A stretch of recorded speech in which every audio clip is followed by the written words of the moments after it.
بسم الله الرحمن الرحيم الصلاة والسلام على أشرف المرسلين سيدنا محمد الأمين وعلى آله وصحبه وسلم تسليما كثيرا إلى يوم الدين اللهم لا سهل إلا ما جعلته سهلا وأنت تجعل الحزن إذا شئت سهلا اللهم علمنا ما ينفعنا وانفعنا بما علمتنا وزدنا علما يا أرحم الراحمين. Aujourd'hui, nous allons continuer le commentaire de Surat Al-A'la. La dernière fois, si vous vous rappelez, on avait présenté la carte d'identité de cette sourate avec plusieurs points, et ensuite on s'était arrêté sur le premier verset qui parle de la glorification d'Allah Azza wa Jal, le tasbih, et on a montré les différentes facettes de cette adoration très importante pour le musulman, très importante pour son cheminement jusqu'à la fin de sa vie sur cette terre. Ensuite on va passer au verset suivant. سبح اسم ربك الأعلى الذي خلق فسوى والذي قدر فهدى والذي أخرج المرعى فجعله غثاء أحوى, du verset 2 au verset 5. Celui qui a créé et agencé harmonieusement, qui a décrété et guidé, et qui a fait pousser le pâturage, et on a fait ensuite un foin sombre. Alors, à travers ces versets, Allah Azza wa Jal met à la disposition du prophète sallallahu alayhi wa sallam et des musulmans les outils à partir desquels ils peuvent le glorifier. Rappelez-vous, on a dit que la glorification d'Allah Azza wa Jal doit se passer par la contemplation de la création. Et donc Allah Azza wa Jal ici met à disposition du prophète sallallahu alayhi wa sallam quelques éléments justement de cette contemplation en lui faisant rappeler que c'est lui qui est à l'origine de la création du monde et qui est à l'origine de l'harmonie dans laquelle vivent les différents éléments de ce monde, à travers bien entendu le cosmos. En contemplant et en méditant sur la complexité et l'harmonie et l'agencement parfait des éléments, le croyant découvre la grandeur de Dieu et ainsi il pourra bien le glorifier. Lorsqu'on contemple le monde, il y a différentes manières de le contempler. Il y a le fait de le contempler et de s'arrêter uniquement à la création. Et il y a le fait de contempler les éléments du monde et voir à travers ces éléments-là la perfection de la création d'Allah Azza wa Jal. Et à partir de là, on découvre Allah Azza wa Jal. Donc quelque part, le monde ou bien le cosmos n'est qu'une loupe qui nous permet de détecter la grandeur d'Allah Azza wa Jal et la grandeur de sa création. Et c'est pour cela que Allah Azza wa Jal répète à chaque fois Alladhi, sabbih isma rabbika al-a'la, Alladhi khalaqa fasawwa, Walladhi qaddara fahada, Walladhi akhraja al-mar'a. Donc il martèle qu'il faut toujours revenir à lui. Ne te limite pas uniquement à la création, mais reviens au Créateur. Dès que tu vois quelque chose qui t'interpelle ou qui t'émerveille, sache qu'il y a derrière elle un créateur et un concepteur. Et ceci doit te pousser à encore l'aimer plus, à te rapprocher encore plus de lui et à le glorifier encore plus. Et justement, la contemplation du monde est le meilleur moyen pour convaincre les autres de l'existence d'Allah tabaraka wa ta'ala. Aujourd'hui, cette question-là du monde, il ne faut pas la laisser entre les mains de ce qu'on appelle les sciences modernes. La science, Allah Azza wa Jal l'a voulu d'une certaine manière. Il y a les sciences expérimentales, mais il y a des sciences qui donnent à la personne des convictions sur des choses qui sont observées ou des choses qui se rapportent à la nature profonde initiale de l'être humain, à sa fitra, ou par rapport à l'information valide qu'on reçoit de gens qui sont fiables. Tout cela représente les éléments qui renforcent la science. Donc la science ne se limite pas à ce qui est uniquement expérimental, parce que tu ne peux pas faire des expériences pour prouver l'existence de Dieu, quoique. Donc on détecte l'existence d'Allah Azza wa Jal par déduction de ce qu'il y a dans le monde, par la recherche scientifique qui va te faire parvenir à découvrir la complexité de l'existence et l'harmonie difficile à atteindre par le hasard. Et c'est à partir de là que la science te dit scientifiquement parlant, c'est pas possible que ce monde soit agencé de cette manière, d'une manière hasardeuse. Et heureusement, dernièrement, dans le dernier numéro de Science et Vie, ils ont dit, des scientifiques, des mathématiciens ont démontré, scientifiquement parlant, que Dieu existe, qu'à partir de lois, justement, mathématiques et physiques, on ne peut concevoir que ce monde-là ait existé de lui-même. Et regardez comment les prophètes, justement, utilisaient toujours ce critère pour convaincre les autres. Lorsque Pharaon a posé la question à Moussa alayhi salam et à son frère Haroun, lorsqu'ils sont venus l'inviter à se rapprocher de Dieu, il dit, qui est donc votre Seigneur, ô Moïse? قال فمن ربكما يا موسى. Et Moussa de répondre, قال ربنا الذي أعطى كل شيء خلقه ثم هدى. Donc notre Seigneur, c'est celui qui a donné à chaque chose sa propre nature, puis l'a dirigé. ثم هدى. Puis l'a dirigé, on va revenir sur هدى. Donc Allah Azza wa Jalla dit الذي خلق فسوى. C'est lui qui a créé et agencé harmonieusement. Regardez dans l'utilisation sémantique de cette phrase, dans cette phrase-là, Allah Azza wa Jalla a utilisé la lettre fa, le fa, الذي خلق فسوى. Et nous savons que le fa désigne la succession. Pareil que thumma, fa et thumma désignent toujours la succession des choses. Sauf que thumma, on l'utilise pour ce qu'on appelle istirkha, ça veut dire ensuite j'ai fait ceci, et thumma fa'altu kada, ensuite, plus tard, j'ai fait kada. Mais lorsque j'ai dit fa'altu kada, fa kada, j'ai fait ceci, puis tout de suite cela, ça veut dire qu'ils sont liés. Il n'y a pas un laps de temps qui sépare les deux choses. Donc lorsqu'Allah Azza wa Jalla dit alladhi khalaqa fasawa, celui qui a créé et qui a harmonieusement façonné les choses ou agencé les choses, ces deux choses-là, ces deux actes de la part d'Allah Azza wa Jalla, ils sont liés l'un à l'autre. Autrement dit, il n'y avait pas la création et ensuite on va attendre que cette création va évoluer un certain laps de temps, le temps qu'elle s'harmonise par elle-même. Parce qu'aujourd'hui, c'est la théorie scientifique qu'on propage aujourd'hui. C'est qu'il y avait le hasard, et ensuite il a fallu du temps, il fallait l'élément du temps, et il fallait l'élément de la sélection naturelle, c'est-à-dire les contraintes environnementales de la sélection naturelle qui va éliminer peu à peu les êtres qui ne sont pas adaptés à un certain climat ou adaptés à une certaine vie, pour n'en laisser que ceux qui sont adaptés. Et comme il a fallu plusieurs millions d'années, c'est comme ça. Et d'ailleurs, dès qu'on dit plusieurs millions d'années, tout de suite on gobe ça pour dire plusieurs millions d'années, donc peut faire l'impossible. Dès qu'on dit il y a plusieurs millions d'années, donc l'impossible peut arriver en plusieurs millions d'années. Non, ce qui est impossible l'est toujours, que ce soit en 1 an, en 2 ans, ou bien en 1 milliard d'années. Ce qui est impossible est impossible. Le basculement déjà du néant vers l'existant, sans qu'il n'y ait un ordre extérieur, c'est impossible. Tu commences par la génération inexistante, c'est-à-dire par le néant, et tu bascules vers l'existant. Il a fallu des milliards d'années pour que ça se passe comme ça. C'est pas possible. Le vide reste toujours vide. Zéro reste toujours zéro. Et au moment où tu vas lui rajouter un élément, plus 1, donc c'est toi qui as ramené un élément extérieur pour que 0 plus 1 donne 1. Mais 0 plus 0 plus 0 plus 0, ça sera toujours 0. Donc aujourd'hui, la théorie qu'on nous présente, c'est qu'il a fallu du temps et il a fallu donc une sélection pour que l'harmonie que nous voyons dans le cosmos soit installée telle qu'elle est aujourd'hui. Or, ce verset rejette d'un revers cette théorie. Parce qu'il dit « Alladhi khalaqa fasawa ». Il a créé et tout de suite, il a donné l'harmonie à la création. Il ne l'a pas laissé évoluer d'elle-même ou s'harmoniser par elle-même parce qu'elle n'en a pas le pouvoir. Elle n'a pas une force intrinsèque en elle pour s'agencer harmonieusement selon un plan qui va donner un équilibre plus tard. Encore fallait-il savoir c'est quoi cet équilibre et c'est quoi cette harmonie. Donc il y a forcément une conception préalable. Et la matière qui était dans le désordre ne peut pas par elle-même avoir un plan et concevoir un plan préalablement pour qu'elle évolue vers l'harmonie. D'accord ? Et c'est pour ça et ça c'est ce que je vous dis là, c'est du scientifique.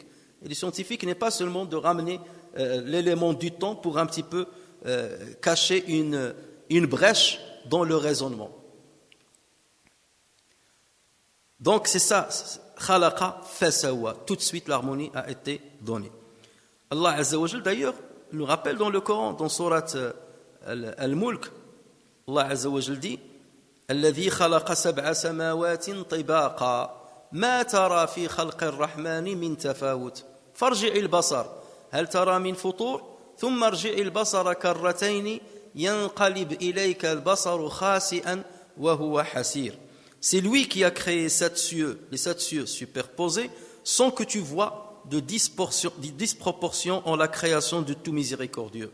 Ramène sur ces cieux-là, ou là, sur cette création, ramène sur elle le regard. Y vois-tu une brèche quelconque? Donc là, je nous pose la question. Y vois-tu une brèche quelconque?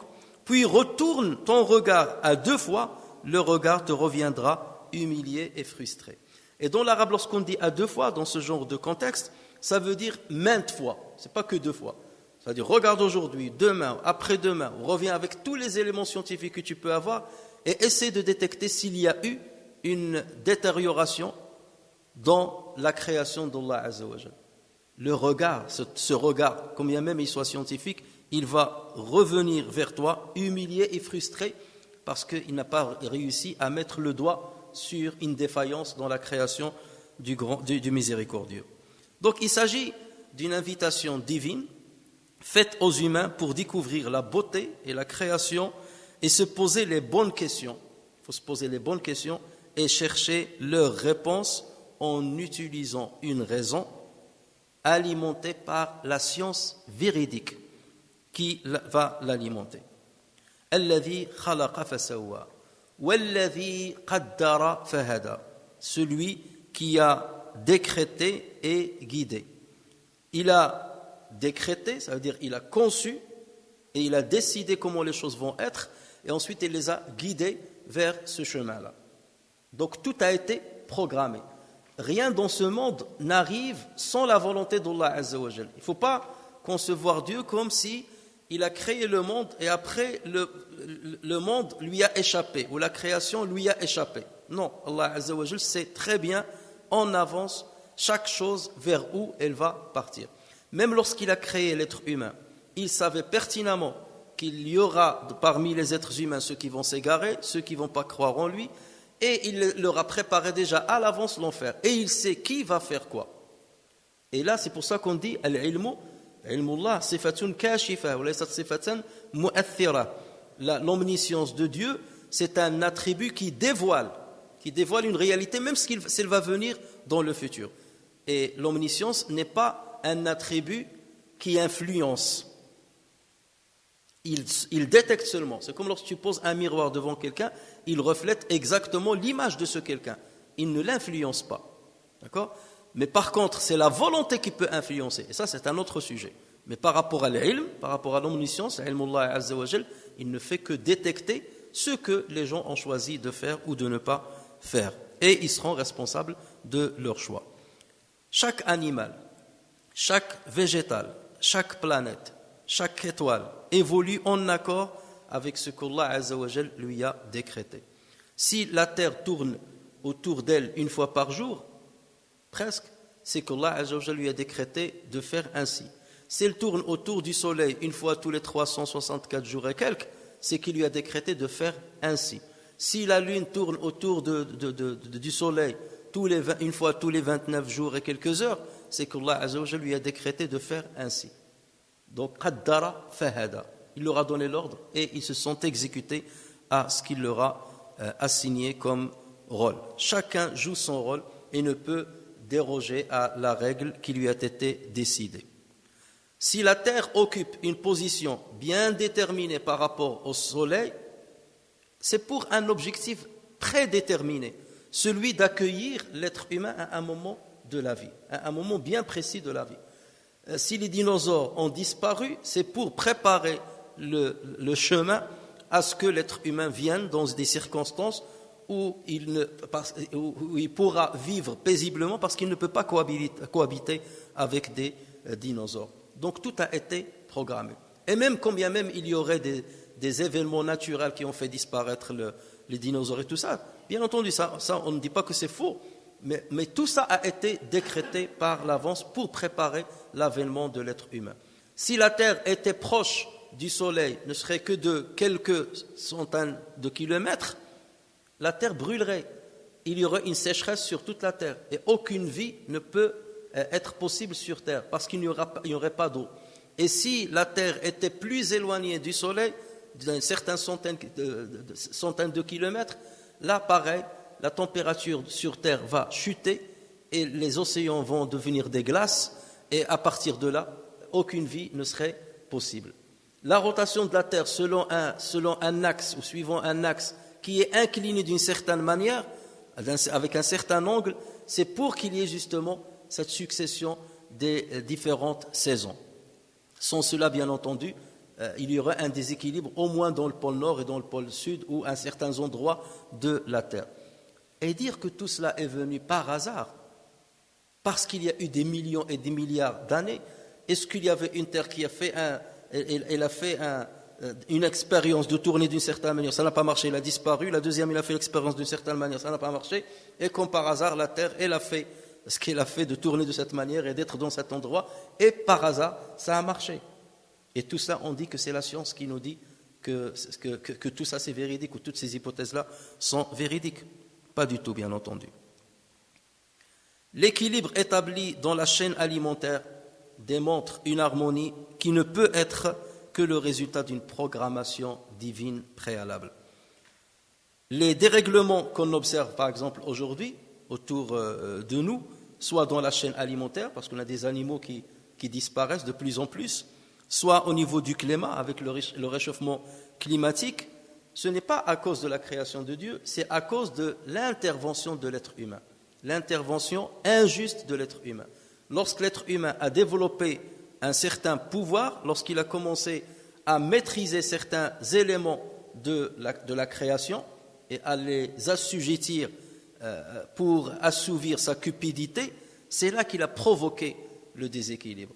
Lorsqu'on parle du trou dans la couche d'ozone, il a fallu attendre que l'être humain vienne pour la provoquer à travers ses actions injustes, justement. Et donc, en aucun cas, on ne peut dire que c'est-à-dire que c'est la Terre qui elle-même aurait évolué dans un sens négatif. Il y avait l'harmonie et c'est nous qui avons touché à cette harmonie. Et maintenant, si on suppose qu'on a assez de savoir, qu'on rétablisse maintenant l'harmonie en un clin d'œil ou un clic de doigt. Ce n'est pas possible. Il faut du temps et du temps et du temps pour rétablir l'équilibre qui a été instauré par Allah Azza wa Jal. الذي خلق فسوى والذي قدر فهدى والذي أخرج المرعى فجعله غثاء أحوى. Celui qui a fait pousser le pâturage et on a fait ensuite un foin sombre. Alors pour certains exégètes, al-mar'a fait référence à toute la végétation qui sort de la terre, quelle qu'elle soit, les arbres, les arbustes, la végétation, la petite ou la grande. Mais pour la majorité, il désigne uniquement le pâturage, parce que le pâturage, c'est le premier maillon, un des premiers maillons dans la chaîne alimentaire. Autant dans les océans on va trouver le plancton, autant sur Terre, le premier élément dans la chaîne alimentaire, c'est le pâturage. Et c'est ainsi qu'Allah Azza wa Jal, quelque part, rappelle à l'homme deux grands bienfaits qu'il lui a donnés, les plus grands bienfaits qu'il lui a donnés. Ce que les savants appellent ni'matul ijad ou ni'matul imdad. Ni'matul ijad, c'est le bienfait de l'existence. Ou ni'matul imdad, c'est le bienfait de l'octroi des subsistances. Donc il y a le bienfait de l'existence et le bienfait de l'octroi des subsistances. Allah Azza wa Jal nous a donné le premier bienfait, c'est qu'il nous a basculé du néant vers l'existant. Il nous a fait des êtres vivants. Il nous a donné cette immense chance et cette belle chance de pouvoir le découvrir, de pouvoir découvrir un créateur. Et rien que cela, c'est quelque chose d'extraordinaire. Alors certaines personnes, pour fuir justement à la foi en Allah Azza wa Jal, te disent, mais pourquoi dans ce cas Dieu m'a créé? C'est comme un fils complètement égaré qui ne veut pas écouter ses parents, qui te dit, mais pourquoi mes parents m'ont donné naissance? Mais pourquoi déjà tu protestes? Ben parce que je tourne mal, ils ne sont pas satisfaits de moi. Mais s'ils ne sont pas satisfaits de toi, c'est parce que c'est toi qui as fait un problème. Si tu as obéi à tes parents, tu as suivi les instructions de tes parents, ils seraient satisfaits de toi. Et ils seraient généreux avec toi. Et jamais tu n'aurais posé cette question. Au contraire, tu vas dire, j'ai de la chance que mes parents m'aient donné naissance. J'ai de la chance d'avoir ces parents-là. C'est toujours le tordu qui dit, mais pourquoi mes parents m'ont donné naissance? Et c'est ainsi pour certains négateurs qui disent, mais pourquoi Dieu m'a fait naître, m'a fait exister sur cette terre? La réponse est, Dieu n'est pas questionné sur ce qu'il fait, mais les gens sont questionnés sur ce qu'ils font. Maintenant tu es là, tu seras questionné sur ce que tu fais. Il n'y a pas à reculer en arrière. Obéis à Dieu et tu découvriras ce pourquoi tu es là et tu seras enchanté et tu seras content d'avoir fait partie de la création d'Allah Azza wa Jal. Parce que tu vas suivre le chemin de la vraie joie.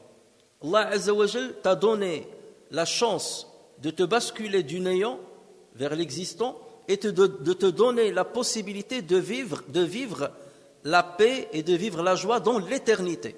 Faire de toi un être éternel. Ça, c'est quelque chose d'extraordinaire. Tu veux être un être éternel qui baignera dans une joie incommensurable à l'infini. Ben, suis Allah, ce que te dit Allah Azza wa Jal, et tu verras comment tu vas vivre dans le delà. L'éternité, tu deviens un être éternel par la grâce d'Allah Azza wa Jal. Et là, tu ne peux qu'être reconnaissant vis-à-vis d'Allah Azza wa Jal et qu'apprécier le fait d'avoir été créé par Allah Azza wa Jal. Et c'est pour cela que le prophète sallallahu alayhi wa sallam, dans un hadith rapporté par Al-Bukhari, il a dit sallallahu alayhi wa sallam, kullu ummati yadkhuluna al-jannata illa man aba. Toutes les personnes de ma communauté peuvent entrer au paradis sauf celui qui refuse. Ils lui ont dit wa man ya'ba ya Rasulullah, qui peut refuser d'entrer au paradis? Il a dit man ata'ani dakhala al-jannah wa man 'asani faqad aba. Celui qui m'obéit, il entrera au paradis. Et celui qui me désobéit, c'est lui qui a refusé d'entrer au paradis. Donc le problème, il réside chez lui. Il n'a pas voulu obéir. Donc le problème vient de lui. Et d'autant plus que ce que je lui montre comme chemin de guidance, c'est un chemin qui est facile, comme le Coran va le dire. C'est un chemin qui est facile. Il n'est pas semé d'embûches. Il n'y a pas de problème majeur. Et qui conduit vers une demeure de félicité et une demeure d'une paix éternelle. Allah Azza wa Jal donc a créé l'homme et ensuite il a mis à sa disposition les préceptes à suivre pour assurer un bon partage des richesses. Donc là c'est ni'mat al-imdad, le bienfait de l'octroi des subsistances. Et la référence à ce bienfait, c'est la création du pâturage, puisqu'il est à la base, lui c'est à la base de la chaîne alimentaire, et l'être humain il est au sommet de la chaîne alimentaire. Donc Allah Azza wa Jal lui fait rappeler cela. Regarde, la base de la chaîne alimentaire qui te parvient jusqu'au bout, c'est moi qui l'ai créé, pour qu'il parvienne à toi. Et ensuite, je t'ai donné des préceptes religieux à travers des livres saints, à travers des messagers qui te montrent le mode d'emploi de ta vie. Qu'est-ce que tu dois faire sur cette terre? Et comment tu dois partager ces richesses, ces subsistances entre les différentes personnes, les différents êtres humains. Donc s'il y a un déséquilibre, c'est à cause de ta cupidité. Si aujourd'hui il y a de la famine, si aujourd'hui il y a de la pauvreté, si aujourd'hui il y a du chômage, c'est à cause de l'être humain. Ce n'est pas à cause d'un manque de ressources alimentaires ou un manque de ressources naturelles. Au contraire, les ressources sont là. Les ressources, ils sont tous là. Mais le problème, c'est qu'il y a un despotisme d'une certaine catégorie qui veut s'accaparer de tout et démunir les autres de ces biens qui sont normalement la propriété de tout le monde. Et c'est pour cela qu'Allah Azza wa Jal a mis les richesses partagées et dispatchées dans les différents endroits du monde. Même les pays qui, de premier abord, on croit que ce sont des pays qui ne peuvent vivre que la pauvreté, parce qu'ils n'ont pas d'eau, parce qu'il y a la sécheresse, on va trouver chez eux des richesses qui aujourd'hui sont convoitées par tout le monde.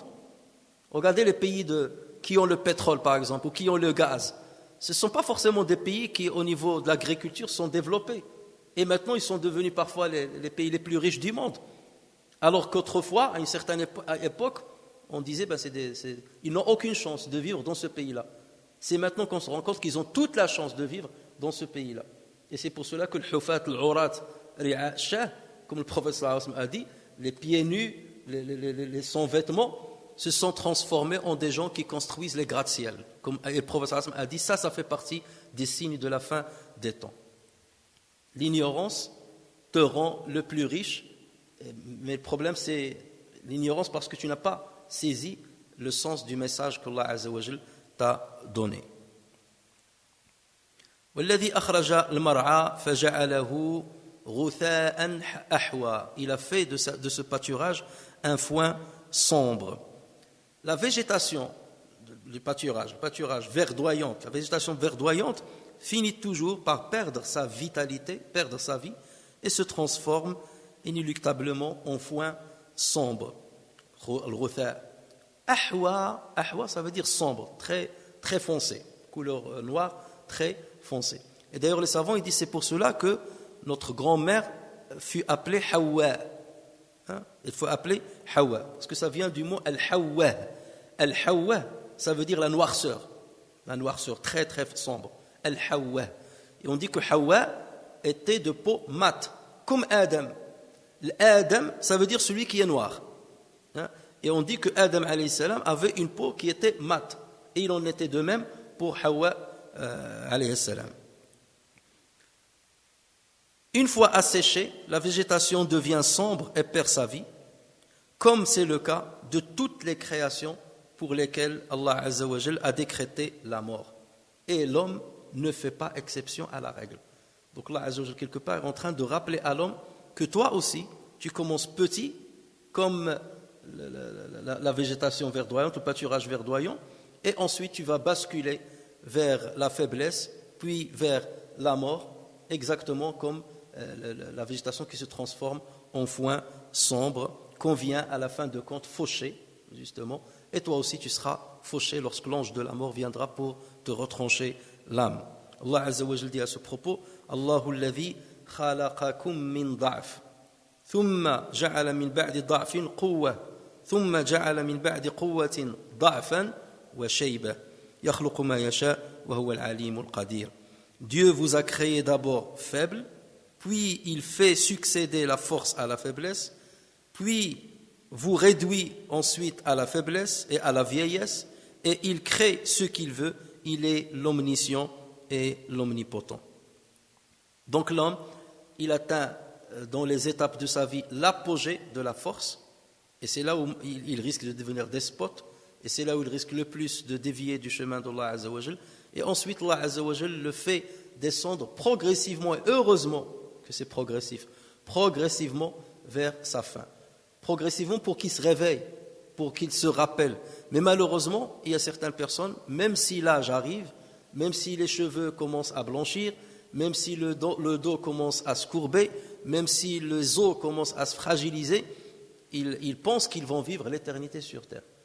Et voilà pourquoi le prophète sallallahu alayhi wa sallam a dit لَقَدْ أَعْذَرَ اللَّهُ إِلَى امْرِئٍ أَخَّرَ أَجَلَهُ حَتَّى بَلَغَ 60 سَنَةً.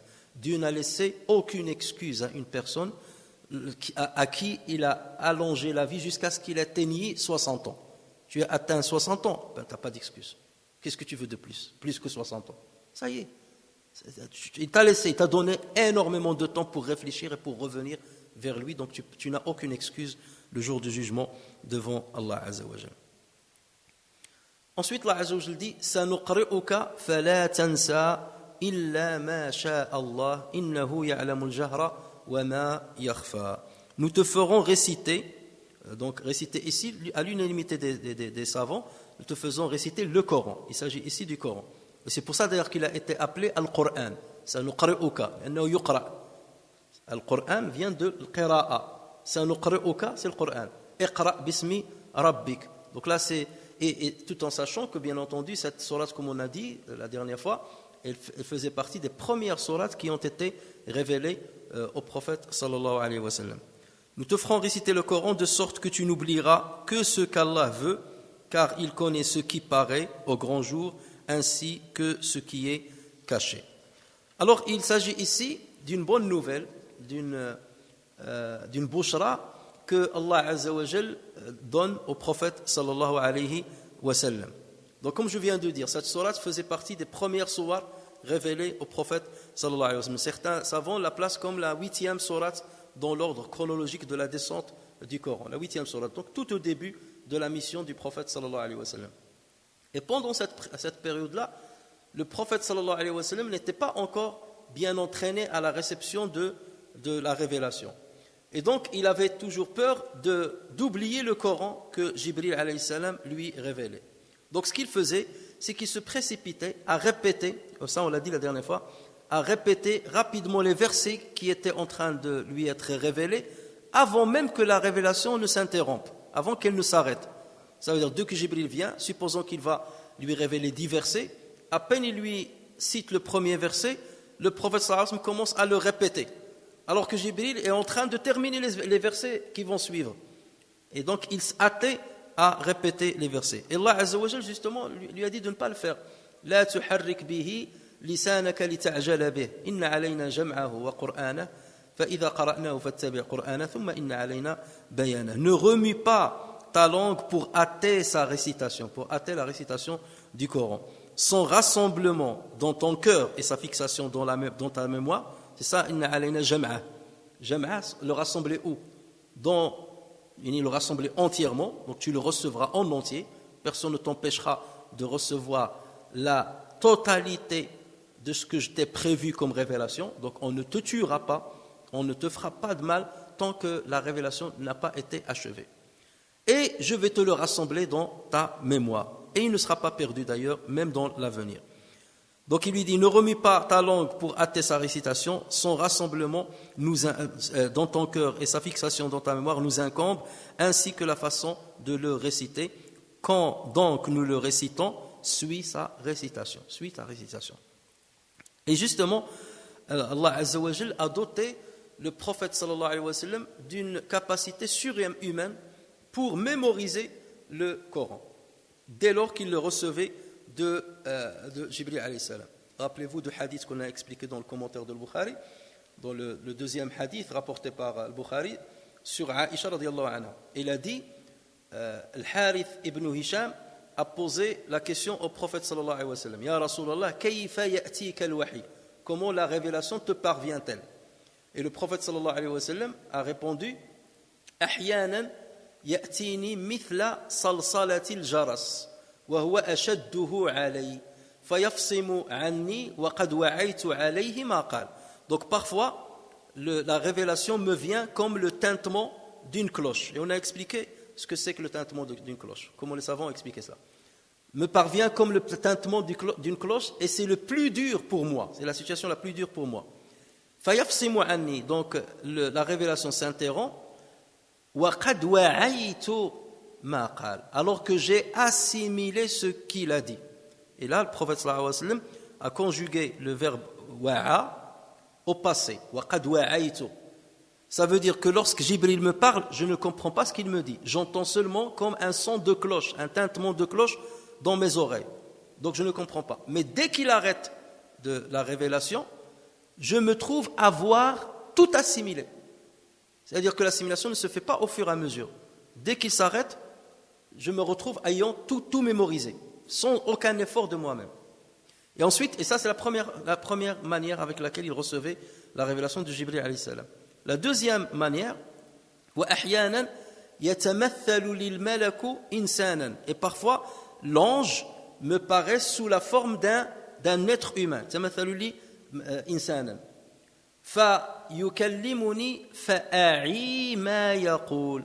Donc il me parle et j'assimile. Et là il dit a'i, il a conjugué wa'a au présent, alors que tout à l'heure il a conjugué au passant. Fa'a'i, ça veut dire j'assimile au fur et à mesure ce qu'il me dit. Il me parle verset par verset et j'assimile au fur et à mesure et je mémorise ce qu'il m'a dit. Donc deux manières avec lesquelles le prophète sallallahu alayhi wa sallam recevait. Et la première manière était dure pour lui bien entendu, elle était plus spectaculaire parce que les compagnons, eux, ils entendaient comme le bourdonnement des abeilles, comme a dit Omar ibn Khattab radiyallahu anhu, alors que le prophète sallallahu alayhi wa sallam entendait comme le tintement d'une cloche. Et le prophète sallallahu alayhi wa sallam se retrouve à avoir tout assimilé. Donc là, c'est Allah azza wa jalla, sanuqri'uka fala tansa. Je vais te réciter le Coran et tu ne vas pas l'oublier. Pourquoi? Parce que je vais te doter d'une force extraordinaire, d'une force surhumaine qui va te permettre de le mémoriser sans aucun problème.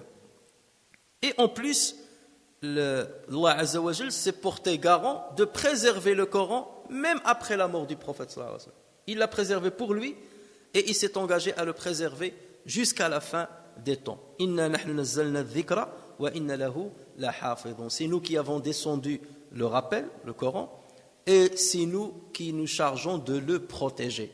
Et ça, Allah Azza wa Jal a donné cette bonne annonce au prophète sallallahu alayhi wa sallam depuis le début pour qu'il soit rassuré que le Coran va traverser les générations tout en étant intact. On rapporte et c'est pour cela justement que Allah Azza wa Jal a facilité l'acquisition et l'assimilation du Coran à beaucoup de personnes dans la communauté musulmane, alors que ce ne fut pas le cas pour les autres livres saints. Il n'y avait pas possibilité pour le chrétien d'apprendre par cœur l'Injil, il n'y avait pas possibilité pour les juifs d'apprendre par cœur la Torah. Mais ce fut le cas du Coran. Et ça continue jusqu'à aujourd'hui. On rapporte qu'à l'époque des Omeyyades, il y avait un prêtre qui est rentré chez un roi Omeyyade. Et il lui a déclamé une poésie. Vous savez, à l'époque, on venait devant les rois, devant les gens de notoriété, et on déclamait des poésies, en contrepartie de quoi il nous donnait une récompense. Et donc il a dit une belle poésie devant ce roi Omeyyade. Et le roi aimait sa parole et il l'a invité à embrasser l'islam. Il dit, pourquoi tu embrasses l'islam? C'est dommage. Tu es proche de nous, tu nous aimes, embrasse l'islam. Et l'homme de refuser. Et il est parti. Mais quelque temps après, il est revenu chez le roi et il lui a dit, j'ai embrassé l'islam. Et il lui a dit, pourquoi tu ne l'as pas fait lorsque je te l'avais demandé? Il lui a dit, parce que je me suis senti gêné devant toi la première fois. J'avais l'impression que tu me forçais, de par ta notoriété. J'avais l'impression que tu me forçais. Donc je ne voulais pas le faire de cette manière-là. Et donc j'ai voulu faire une expérience par moi-même pour détecter si ce Coran ou si cet islam est véridique ou pas. Il a dit, alors ce que j'ai fait, c'est que j'ai pris la Torah, une partie de la Torah ou quelques versets de la Torah, et je les ai falsifiés. J'ai falsifié quelques mots. Et je les ai donnés aux écrivains publics, ce qu'on appelle en arabe le warraqin. À l'époque déjà, il y avait les écrivains publics, warraq. Tu lui ramènes un texte, tu lui dis, fais-moi plusieurs copies de ce texte, ton livre ou quelque chose comme ça. Donc c'est ça leur métier. Donc il a dit, je l'ai donné à warraqin. Et je leur ai dit, faites-moi plusieurs copies de ce texte-là, parce que je vais le distribuer aux gens. Donc ils m'ont tout écrit sans aucun problème. J'ai fait la même chose avec la Bible. J'ai pris quelques versets de la Bible, je les ai falsifiés, je les ai donnés aux écrivains publics. Ils ont écrit, j'ai pris ça, j'ai distribué, il n'y a pas de problème. Il a dit, et j'ai fait la même expérience avec le Coran. Donc j'ai pris des versets coraniques, j'ai falsifié quelques mots, des petites retouches, et je les ai donnés au warraqin, et je leur ai dit, faites plusieurs copies, comme ça je vais les distribuer aux musulmans. Et tout le warraqin, à peine je leur ai donné, dès qu'ils ont commencé à lire, ils m'ont appelé. Chaque fois que je vais, ils m'appellent aussitôt. Il lui dit, mais non, là ça ne va pas. Là. Ce mot-là, ce n'est pas comme ça. Cette lettre-là n'est pas comme ça. Ceci n'est pas comme ça. Tu t'es trompé dans les versets coraniques. Il a dit tous sans exception. Et c'est là où j'ai compris que cette religion a été protégée par Dieu. Et ça ne peut être qu'une religion de vérité. Parce que je ne pouvais pas falsifier la parole de Dieu et encore moins la distribuer chez les musulmans. Et regardez, rien que dernièrement, plusieurs personnes, combien de fois j'ai reçu des messages, comme on s'envoie des messages, regardez tel pays qui, Surat al-Isra, il l'a intitulé Surat Banu Israël. Et tout le monde, c'est l'alerte générale. On est en train de falsifier le titre du Coran. Alors que oui, les savants ont intitulé Surat al-Isra, Surat Banu Israël. Parce que Allah Azza wa Jalla les cite au début de la Surat et à la fin de la Surat. Donc il y avait pas c'était une fausse alerte. Et jamais quelqu'un n'a essayé de falsifier le Coran sans qu'il n'y ait une alerte générale chez les musulmans. Et c'est pour cela que jamais quelqu'un n'a réussi à le falsifier, parce qu'Allah Azza wa Jalla s'est engagé à le protéger. Ça ne croit aucun. Donc il a fait la même chose avec le prophète et il l'a fait même pour l'avenir du Coran sur terre. Ça ne croit aucun fala tansa illa. Alors fala tansa, il ne faut pas la comprendre que c'est un ordre. Nous allons te réciter et n'oublie pas. Fala tansa. Alors c'est pas un ordre, non, c'est khabar. Ça, c'est une phrase informative. C'est-à-dire, nous allons te réciter et tu ne vas pas oublier. Ça, c'est ce qu'on appelle jumla khabariya et non pas jumla amriya. Illa ma sha Allah, à l'exception de ce qu'Allah veut. Alors, c'est quoi cette exception? Tu ne vas rien oublier à l'exception de ce que Allah Azza wa Jal veut. Alors, en fait, Allah Azza wa Jal a voulu parfois que... Alors, il y a deux explications qu'on va donner. La première, c'est que Allah Azza wa Jal a voulu que le prophète sallallahu alayhi wa sallam oublie parfois certains versets coraniques. Et c'est arrivé. Ça veut dire qu'Allah Azza wa Jal, à l'avance, il lui dit, je vais te rassembler le Coran dans ta mémoire, sauf certains versets que je vais moi-même te faire oublier. Illa ma sha Allah, sauf ce que Dieu veut, que tu oublies. Et dans ce cas, c'est moi qui serai à la base de ton oubli, exprès. Alors, comment cela? C'est qu'Allah Azza wa Jal, il y a certains versets qui vont ramener des décrets religieux. Et ces décrets ne sont pas définitifs. Vous savez que parfois, on passe par plusieurs étapes, progressivement, jusqu'à interdire certaines choses, ou imposer certaines choses. Pour que les musulmans de l'époque, ça ne soit pas lourd pour eux, une injonction qui vient du jour au lendemain. Comme par exemple, la consommation du vin, elle est passée par plusieurs étapes. L'interdiction n'est pas venue du jour au lendemain. Elle est passée par plusieurs étapes. Le jeûne, par exemple, il est passé aussi par des étapes pour qu'il s'installe tel qu'on le voit aujourd'hui. Donc, il y a toujours eu une évolution sur certains décrets religieux. Donc, Allah Azza wa Jal, parfois, il décrète quelque chose. Et après, il va l'abroger avec un autre verset. D'accord? Donc, cette chose, on n'en a plus besoin. Donc, elle était seulement passagère. C'était un décret passager, en attendant le décret définitif qu'Allah Azza wa Jal a déjà prévu. Et donc, quand on n'a plus besoin de ce décret intermédiaire, Allah Azza wa Jal parfois le fait oublier au prophète sallallahu alayhi wa sallam. Exprès, il le fait oublier au prophète sallallahu alayhi wa sallam parce qu'il y aura un autre verset qui va le remplacer. Et ceci, justement, on le trouve, par exemple,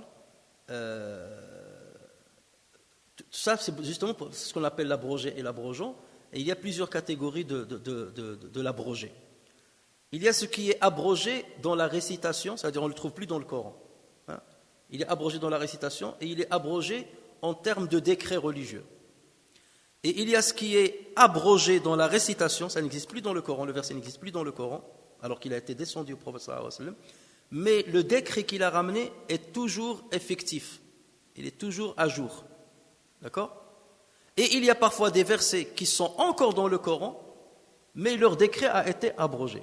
Ils n'ont pas été abrogés dans la récitation, mais ils étaient abrogés dans le décret qu'ils ont ramené, dans le jugement qu'ils ont décrété. Alors on va expliquer ceci. Regardez, lorsqu'Allah Azza wa Jal a voulu interdire l'alcool, le vin, la consommation d'alcool, du vin, qu'est-ce qu'il a dit? Ya ayyuhalladhina amanu la taqrabu as-salata wa antum sukara hatta ta'lamu ma taqulun. Donc, les croyants, n'approchez pas de la salat alors que vous êtes ivres, jusqu'à ce que vous compreniez ce que vous dites. Ça, c'est un verset qui sous-entend quoi? Qui sous-entend que vous pouvez boire, vous pouvez faire la prière si vous n'êtes pas en état d'ébriété. Et c'est pour cela que d'ailleurs certains, ils attendaient le soir pour terminer la prière de l'Isha, et après ils vont aller boire l'alcool, et le matin ils se réveillent en état normal. Donc là, ils peuvent accomplir le gel sans aucun problème. Donc c'était un décret intermédiaire. Sauf que ce verset, il est encore dans le Coran. Allah n'a pas voulu le faire oublier au prophète sallallahu alayhi wa sallam. Pourquoi? Pour que nous puissions, nous en tant que musulmans qui sommes venus a posteriori que les compagnons, que nous comprenions comment la progression fut instaurée dans l'islam. Donc à travers ces versets-là, on comprend qu'il y a eu une progression. Mais pour les compagnons eux-mêmes, ce verset-là, il ne va pas les intéresser pour autant, parce qu'ils savent qu'il y a une progression dans le Coran, et de toute manière, ce verset-là n'est plus de mise, parce qu'il ne faut plus boire. Allah Azza wa Jalla a dit Innama al-khamru wal-maysiru wal-ansabu wal-azlamu rijsun min amali ash-shaytani fajtanibu. Sachez que les croyants, sachez que le vin, le jeu de hasard, les pierres dressées, les flèches de divination ne sont qu'une abomination, œuvre du diable. Écartez-vous-en afin que vous réussissiez. Et écartez-vous-en, c'est encore pire que ne buvez pas. Écartez-vous-en, ça veut dire que vous ne devez même pas vous rapprocher de ces choses-là. Il a dit d'ailleurs la même chose pour Qawl az-Zur et pour Shirk. Et parmi les versets maintenant qui ont été abrogés et en même temps retirés. Donc ça, c'est un verset qui a été abrogé au niveau du décret, mais il est resté dans le Coran. Il y a des versets qui ont été abrogés, mais retirés définitivement du Coran. Le verset qui concernait le nombre de fois, ou bien le nombre de tétés qui imposent un lien de paternité. Je m'explique. Vous savez très bien que lorsque quelqu'un allait chez une femme qui lui est étrangère, ce n'est pas sa mère, il allait d'elle le lait, il devient de fait son enfant par allaitement. D'accord ? Donc il ne peut pas se marier avec elle, il ne peut pas se marier avec ses filles. Et Allah Azza wa Jal, le prophète sallallahu alayhi wa sallam dit, ce qui est interdit par le lien de filiation est interdit par le lien d'allaitement. Donc c'est exactement la même chose.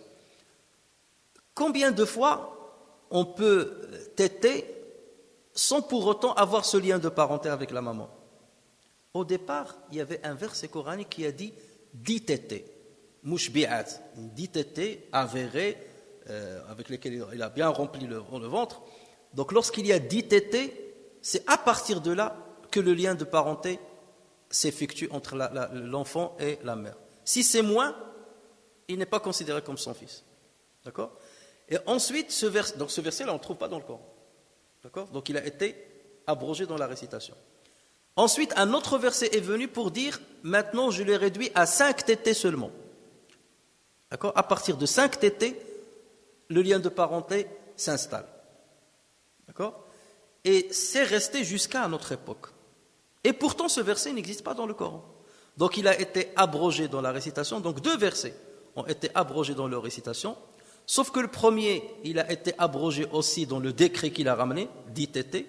Mais le deuxième, qui a parlé de 5 tétés, certains savants ont dit on maintient 5 tétés. Donc ils ont dit, même s'il a été abrogé dans la récitation, il n'est plus dans le Coran, mais on va maintenir le décret qu'il a ramené. Pour d'autres savants, ils ont dit non, puisqu'il a été enlevé, donc abrogé même du Coran, donc une seule tétée suffit pour établir le lien de parenté. Et ça reste donc une divergence entre les savants. Mais qui nous dit que ces 2 versets existaient? Forcément, on doit avoir une information valide pour le confirmer.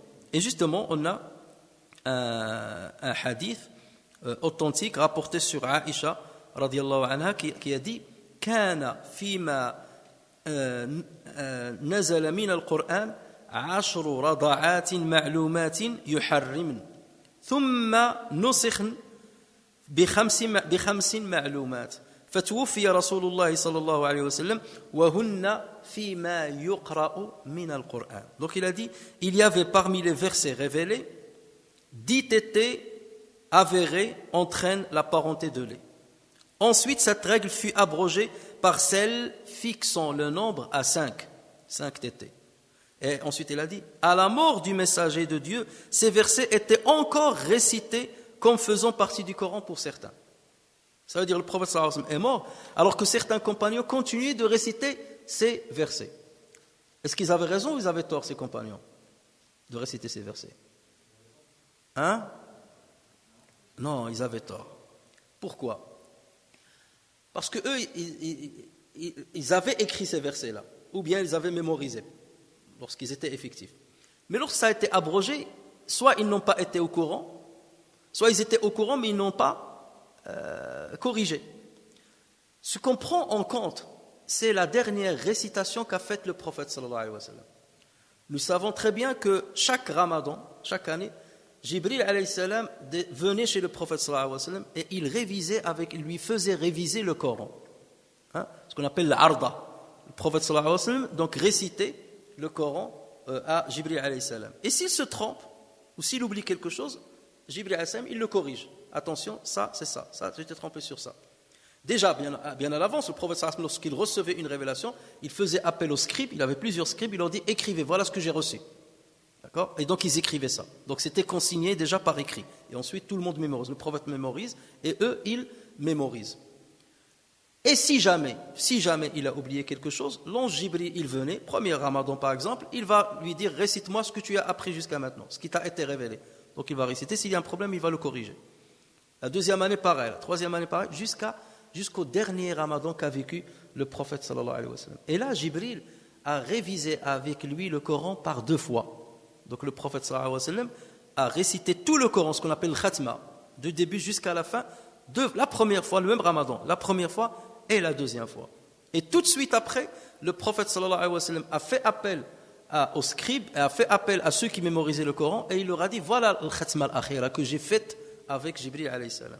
Donc dans cette khatma, il va leur dire certaines choses qui ont été abrogées et celles qui ont été maintenues. Et parmi les compagnons qui ont récité ou révisé le Coran avec le prophète sallallahu alayhi wa sallam, après la dernière révision avec Jibril, il y a par exemple Abdullah ibn Mas'ud radiyallahu anhu, et il y a Zayd ibn Thabit radiyallahu anhu. Et c'est pour cela d'ailleurs que Abu Bakr Siddiq radiyallahu anhu, après la mort du prophète sallallahu alayhi wa sallam, il a appelé Zayd ibn Thabit, il lui a dit, c'est toi que nous allons charger de rassembler tout le Coran sous un seul volume, parce que tu étais parmi les derniers qui avaient révisé avec le prophète sallallahu alayhi wa sallam après sa révision avec Jibril alayhi salam.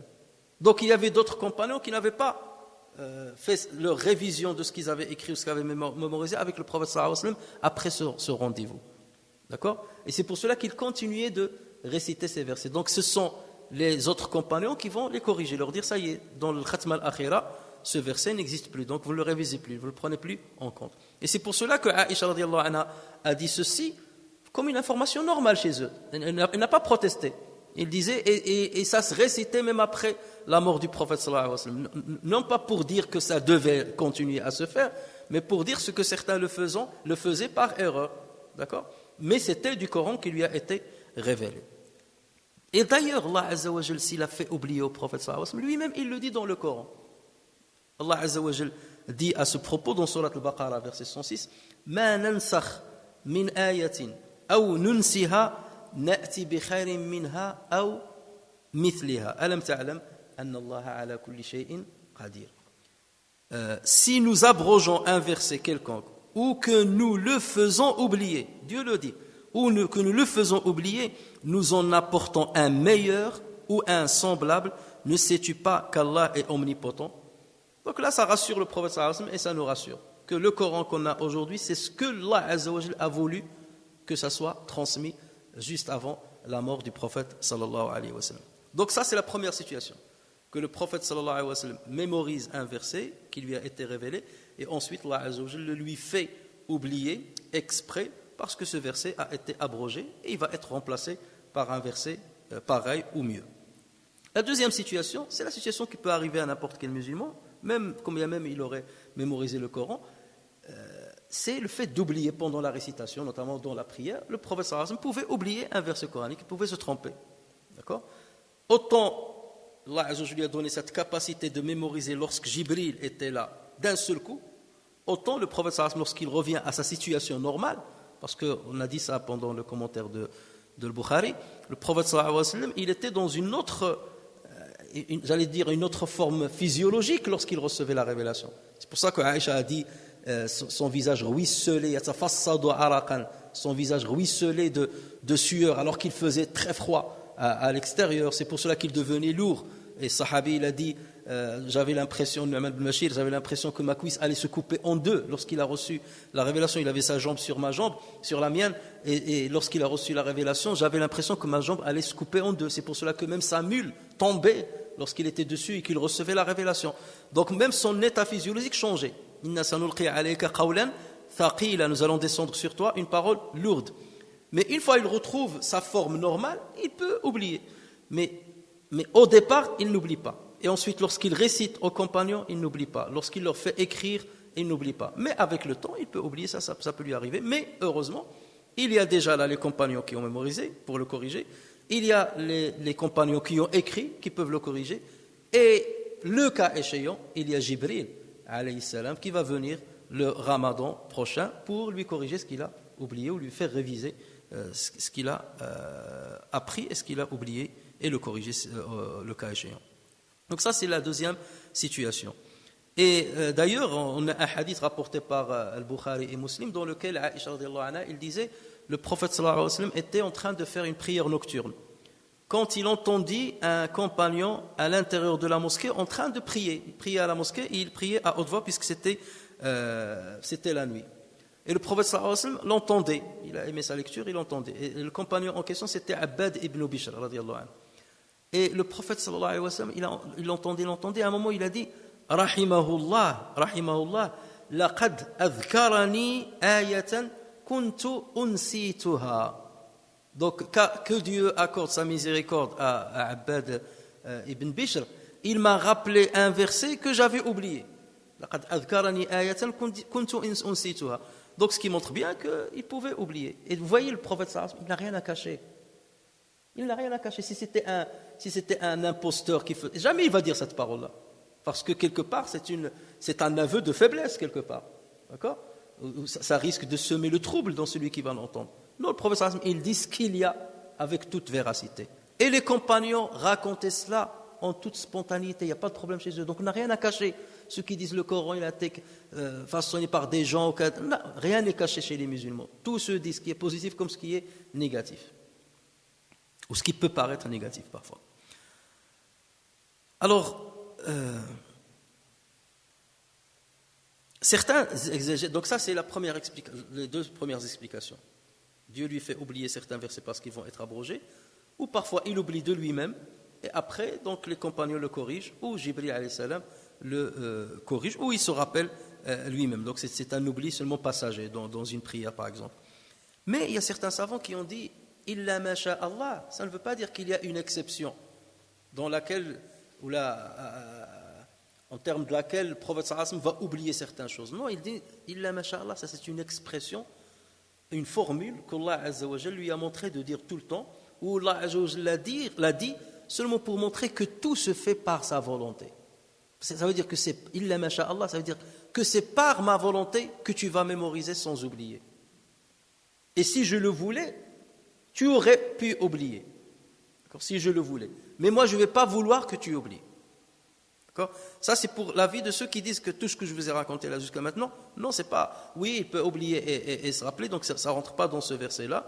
Et ce qu'Allah lui a fait oublier, ça c'est autre chose. Mais on parle d'une manière générale. Donc ils disent le verset-là, c'est-à-dire Illa ma sha Allah, l'istithna, ce qu'on appelle l'istithna, n'a pas cette signification-là.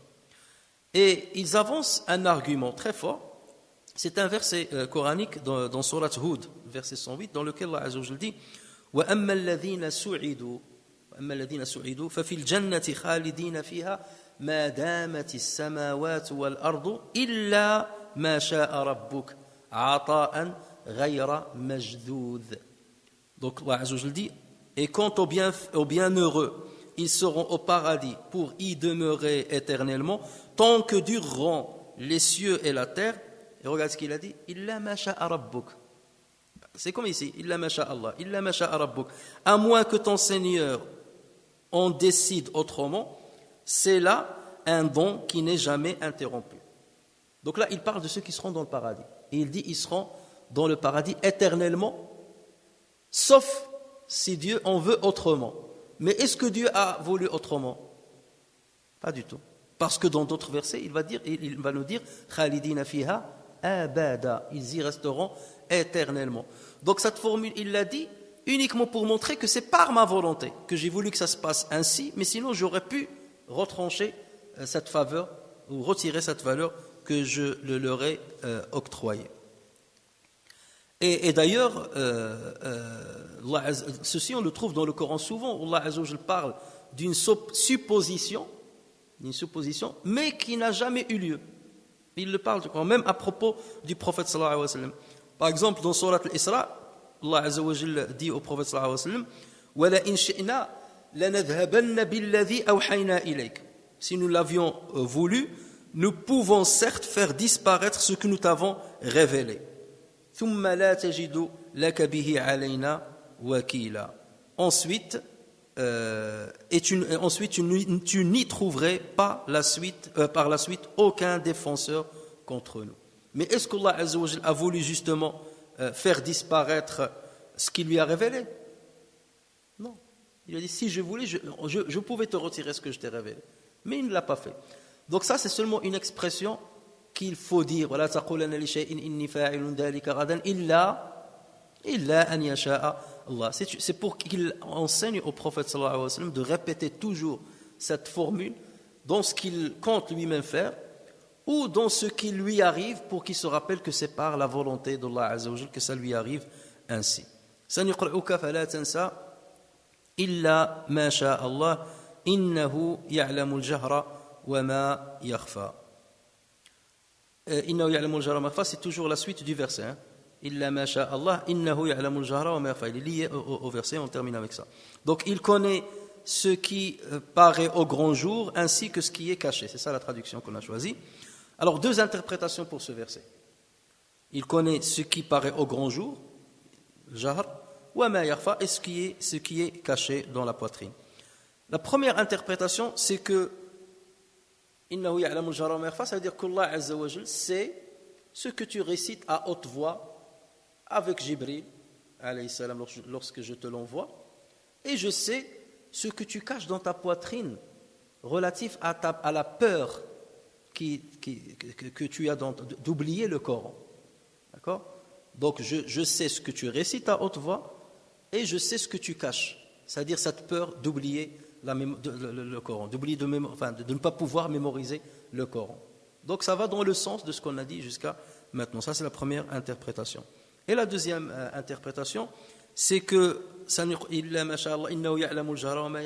dire je vais te faire oublier, selon la première interprétation, je vais te faire oublier des versets par ma volonté pour les remplacer avec d'autres versets parce que je sais ce qui est le meilleur pour mes serviteurs.